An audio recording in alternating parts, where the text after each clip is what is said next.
কয়েকদিন ধরে শরীর খুব অসুস্থ থাকায় ঘরের কোনো কাজকর্মই ভালো করে করতে পারিনি।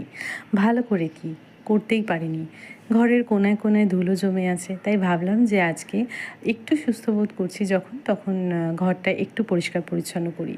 তাই দুপুরবেলা সবাই যখন ঘুমিয়ে গিয়েছিল, তখন রুদ্রর রুমটা আর আমার ড্রয়িং রুমটা আজকে একটুখানি ক্লিন করে নিলাম।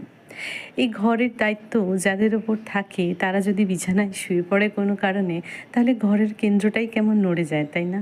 ঘরের আনাচে কানাচে ধুলো পড়ে, ঝুল জমে, বিছানার চাদর কুঁচকে থাকে, জামা কাপড় অপরিষ্কার থাকে, এমনকি খাওয়া দাওয়াটাও বাড়ির লোকের ভালো মতন হয় না। তো যাই হোক, এইটুকু তো আমরা যারা দায়িত্বপ্রাপ্ত ঘরের কাজের তারা আমরা বুঝি যে আমাদের কোনো ছুটি নেই। ৩৬৫ দিনই আমাদের একই রকম কাটে। বিশেষ দিনগুলোতে, এমনকি ছুটির দিনগুলোতে বরঞ্চ কাজের প্রেশার আরও বেড়ে যায়। কারণ সেদিন আরও স্পেশাল রান্নাবান্নার একটা চাপ তো থাকেই। দুর্গাপুজোতে সবাই ফরমাইশ করে, আজকে এটা খাবো, ওটা খাবো, সেটা খাবো। কিন্তু যার উপর সংসারের দায়িত্ব থাকে তার অবস্থাটা একবার ভাবো তো। তার না সামার ভ্যাকেশন আছে, না উইন্টার ভ্যাকেশন আছে, না পূজা ভ্যাকেশন আছে।